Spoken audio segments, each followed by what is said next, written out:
Dėmesio sukčiai naudoja automatinės siuntinių siuntimo ir mokėjimų gaunimo sistemas. Būkite atidūs, ypač perkant prekes per Facebook. Sukčiai pasinaudoja Facebook'u abejingumo saugumo klausimais, nes šis tiesiog uždirba pinigus iš reklamos, bet niekaip netikrina užsakytų prekių tiekėjų patikimumo. Taip pat visiškai abejingi saugumo klausimais yra siuntinius pristatančios įmonės, pavyzdžiui, viena iš tokių įmonių DPD.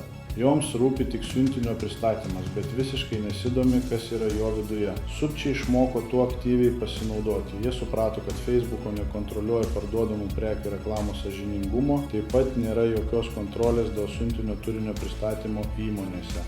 Dėl šio nekontroliuojamumo sukčiai reklamuoja vieną prekę, o siunčia kitą visiškai kitokios kokybės ir kainos, o kartais net visiškai kitokios funkcionalumo.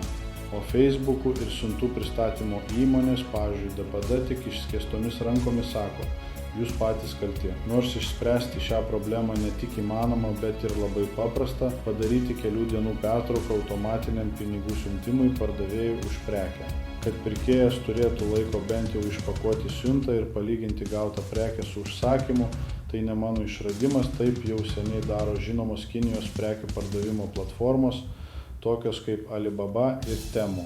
Matyt, Azijos kompanijos rūpinasi pirkėjų saugumu, o Europos kompanijoms tai visiškai nesvarbu, svarbiausia uždirbti pinigus, net jei savo veikla jos sudaro palankės sąlygas sukčiavimui.